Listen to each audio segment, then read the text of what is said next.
আউযুবিল্লাহি মিনাশ শাইতানির রাজিম বিসমিল্লাহির রহমানির রহিম। আলহামদুলিল্লাহ, আল্লাহর দরবারে লাখ কোটি শুকরিয়া যে আল্লাহ সুবহানাহু ওয়া তাআলা আমাদেরকে সুস্থ রাখছেন। দর্শক আসসালামু আলাইকুম ওয়া রাহমাতুল্লাহি ওয়া বারাকাতুহু। আজ আবার আসলাম আমরা আরেকটি পার্টস নিয়ে আলোচনা করার জন্য। আজকে আমাদের টপিক হলো সিআরটি বেজ। সিআরটি বেজের কাজ কি, সিআরটি বেজ কত প্রকার, সিআরটি বেজ আমরা কখন সাধারণত চেঞ্জ করে থাকি, এর বিস্তারিত আলোচনা শুনব। সিআরটি বেজ ক্যাথোড রে টিউবের একটি সিআরটি সকেট, এটিকে সিআরটি বেজ বলে। এই সার্কিটের কানেকশনগুলো সংযোগ করে দেওয়াই হচ্ছে সিআরটি বেজের কাজ।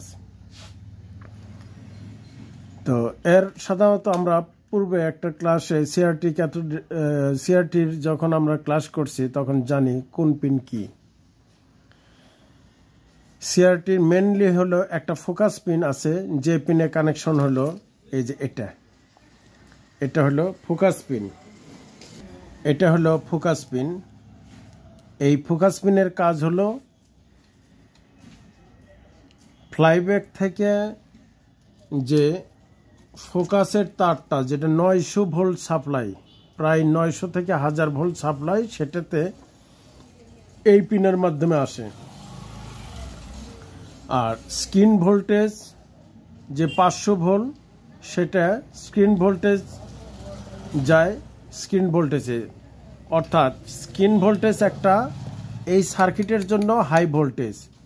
এই জন্য যাতে অন্য এখানে প্রিন্ট কাটে একটু ফাঁকা করে দেওয়া হয়, যে কোনো স্পার্কিং হয়ে প্রিন্ট অন্য প্রিন্টের সাথে যাতে না লাগে, এই জন্য ফাঁকা করে দেওয়া হয়। এটা হলো screen voltage line.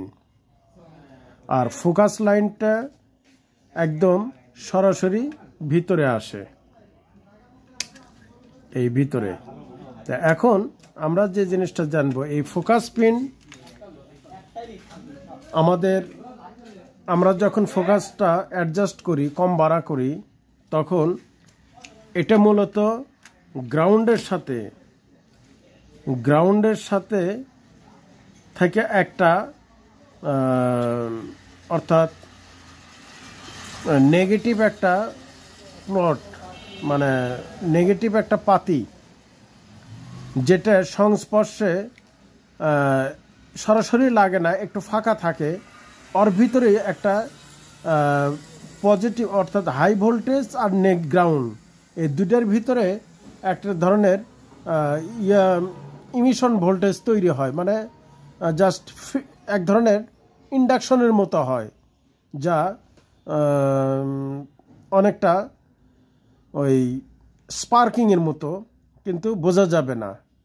Emission voltage, এই ভোল্টেজটা স্থির করার জন্য মানে এই গ্রাউন্ডের ভূমিকা যথেষ্ট। আর এই পাতটা, গ্রাউন্ডের সাথে যে পাতটা থাকে, এই পাতটার ভূমিকা যথেষ্ট। এই পাতটা যখন নষ্ট হয়ে যায়, ডিসকালার হয়ে যায় বা ছত্রাক পড়ে, মরিচা পড়ে, তখন ওই 900 ভোল্ট সাপ্লাই 900 ভোল্টই সরাসরি এর ভিতরে ঢুকে যায়, যার ফলে স্ক্রিনের ভোল্টেজটা ডিফোকাস হয়, লেখাগুলো বোঝা যায় না, মানুষের চেহারা বোঝা যায় না, কালার বিভিন্ন কালারটা একদম ঘোলা হয়ে যায়।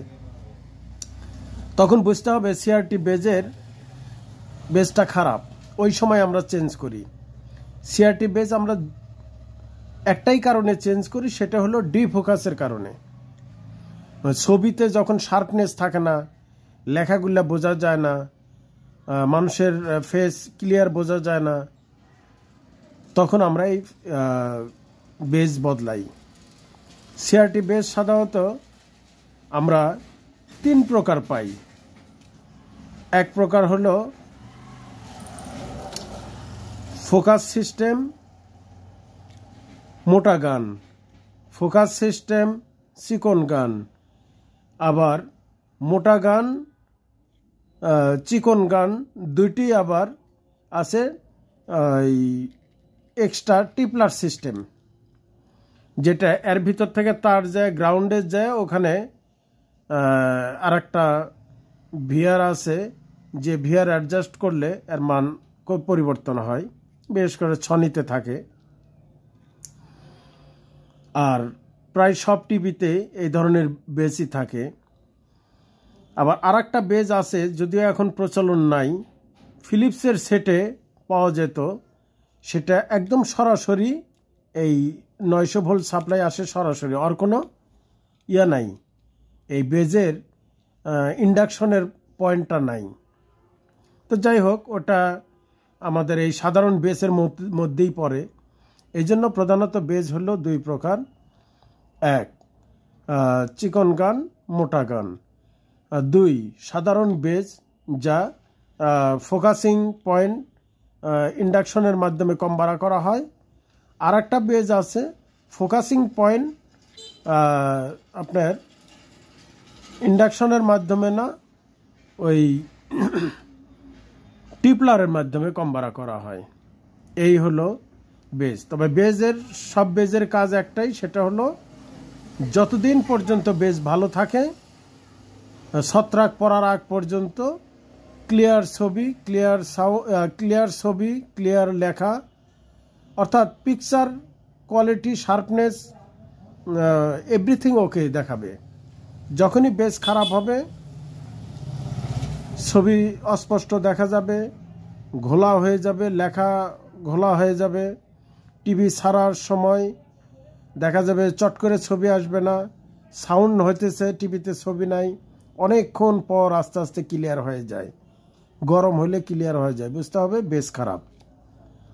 তো বেজের কোনো মিটার চেকিং পদ্ধতি নাই।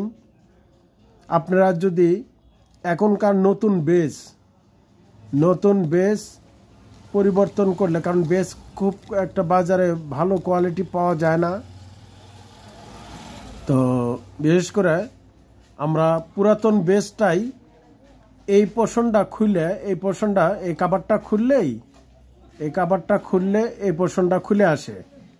আমি যদি একটু দেখাই, এই পোর্শনটা খুললে এটা খুলে আসবে। এখন আপনি এই জিনিসটা যদি এরকম চকচকা করে দিতে পারেন, পুরোনোটাই দিতে পারেন, তো তাহলে আপনার এই পুরাতন বেজটাই আরও বেশি দিন চলবে, ভালো চলবে। দেখেন, এই যে এখান থেকে এর দূরত্ব প্রায় কোয়ার্টার ইঞ্চি দূরত্ব, অর্থাৎ এখান থেকে এখানে কোনো কানেকশন নাই, কিন্তু হাই ভোল্টেজ তৈরি হবে এখান থেকে। এই গ্রাউন্ড, এটা তো পুরো গ্রাউন্ড, এর সাথে এক ধরনের ইন্ডাকশনের মতো হবে। অর্থাৎ আমি বলি, বিজলি চমকিলে বিদ্যুতের খুঁটির সাথে যেরকম একটা স্পার্কিং দেখা যায়, ওই স্পার্কিংয়ের মতো সারাক্ষণ হতে থাকবে, ব্লিভিং হতে থাকবে। যখন ব্লিভিং হবে তখন এই ফোকাস ভালো কাজ করবে। যখন ব্লিভিং বন্ধ হয়ে যাবে, এটা মরিচে পরে ছত্রাক পরে ব্লিভিং বন্ধ হয়ে যাবে, তখন আর এই ফোকাস অ্যাডজাস্ট করলেও, এই ফ্লাইব্যাগের এই ফোকাস আমরা যখন অ্যাডজাস্ট করব আর কাজ করবে না, অর্থাৎ গ্রাউন্ডিং হচ্ছে না, যার ফলে কম বাড়া আর হবে না, এই জন্য ছবিও ক্লিয়ার হবে না। তো এই ছিল আজকের ক্লাস। দর্শক, আপনারা জানেন আমরা এক করতে করতে প্রায় 22 নাম্বার পার্টসের কাছে চলে আসছি। মৌলিক পার্টসগুলো মোটামুটি প্রায় শেষ পর্যায়ে। এটা কিন্তু একটা পার্টসের ভিতরে পড়ে না, তারপরেও ইলেকট্রনিক্সের একটা বিশেষ ধরনের কম্পোনেন্ট, যেটা মেকানিজম কম্পোনেন্ট। এই মেকানিজম কম্পোনেন্ট এর ভূমিকা যথেষ্ট, যার ফলে আপনার টিভি সব কিছু ভালো আছে, ছবি ভালো দেখা যায় না, তাহলে তো আর কনজিউমার মানবে না। এই জন্য সাউন্ড, ছবি সব কিছু আছে কিন্তু দেখা যায় না, এটা কেউ মেনে নেবে না। এই জন্য এটারও গুরুত্ব। কাস্টমার বলতেছে, টিভি অনেকক্ষণ ছেড়ে রাখলে, যখন আধা ঘন্টা 20 মিনিট পরে আস্তে আস্তে ছবি ক্লিয়ার হয়, তখন বুঝবেন যে আসলে বেজ খারাপ। তো এই জন্য এগুলোর দাম খুব কম, চেঞ্জ করে দিবেন। আর কারণ কাস্টমার যাতে সন্তুষ্ট হয় সেই দিকটা খেয়াল রাখবেন। দর্শক, আমার একজন কমেন্ট করছিলেন যে মাদারবোর্ডে নেগেটিভ লাইনগুলো ভালো বুঝতে পারি না। সহজ বুদ্ধি সেটা হলো, এখানে এসি সাইটের নেগেটিভ থেকে আউটসাইডের অর্থাৎ হট সাইটের নেগেটিভ আলাদা, কুল সাইটের নেগেটিভ আলাদা। যে সাইটে হাত দিলে শর্ট করবে না এই সাইটটি কুল সাইট, আর যে সাইটে হাত দিলে শর্ট করবে এটা হলো হট সাইট। হট কুল লেখা থাকে, একটু ব্র্যান্ডেড সেটে সাধারণত লেখা থাকে, যেমন এখানে দেখেন এটা হলো এই যে হট সাইট এরিয়া দিয়ে রাখছে, এটা হলো এসি সাইট, আর এটা হলো কুল সাইট, এই যে কুল লিখে রাখছে। তো এই জন্য আমরা সহজ বুদ্ধি সেটা হলো মেন ফিল্টারের নেগেটিভটাই হলো এসি সাইটের নেগেটিভ, আর চপারের আউটসাইড অর্থাৎ কোল্ড সাইডের নেগেটিভ, এগুলা যত ফিল্টার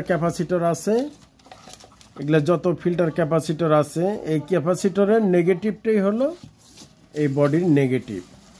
আর একটা উপায় আছে, তারপরেও সেটা আমরা মানব না, সেটা হলো এই যে মোটা প্রিন্টগুলা সাইড দিয়ে মোটা প্রিন্টগুলা, এগুলি হলো নেগেটিভ প্রিন্ট।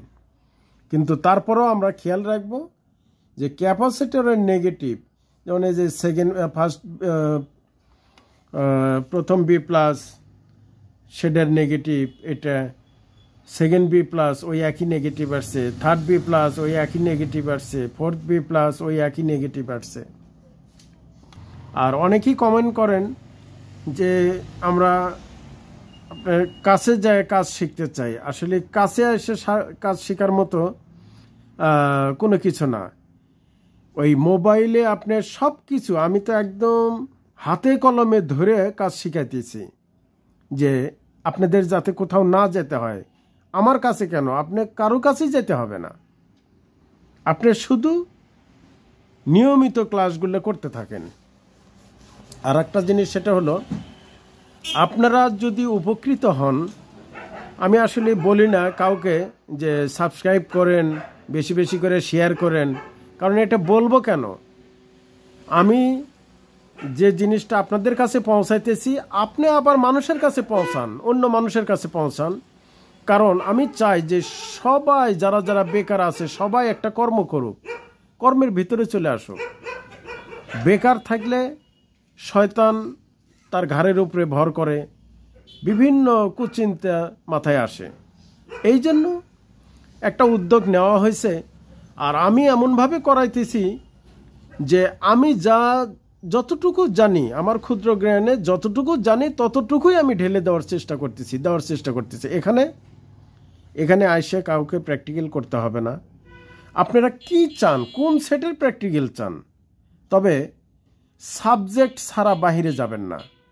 আমি এখন টিভি করাইতেছি, টিভিটা প্রথম সাবজেক্ট আসবে হলো টিভির মাদারবোর্ড, তারপরে আসবে হলো এলইডির মাদারবোর্ড, তারপরে আসবে হয়তো মোবাইলের মাদারবোর্ড, তারপর এরকম পর্যায়ক্রমে সাবজেক্ট ওয়াইজ আসবে। আমাদের কিন্তু 28টা পার্টস হয়ে গেলে পার্টস আর পড়তে হবে না। এখন এই পার্টস, একজন চ্যাপ্টা বানাইছে ওই একই জিনিস, পিএফ চ্যাপ্টা বানাইছে, আরেকজন গোল বানাইছে, আরেকজন চারকোনা বানাইছে, তার মানে কি পার্টস তো আর দুটা না। এই দেখেন এখানে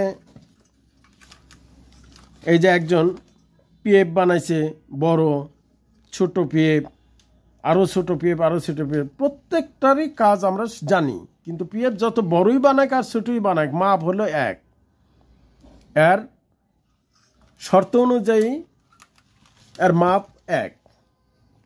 তো ঠিক আছে, ইনশাল্লাহ এসব কথা পরে হবে। তো ভিডিও আজ এই পর্যন্ত, বাকি আবারও দেখা হবে নেক্সট কোনো ক্লাসে।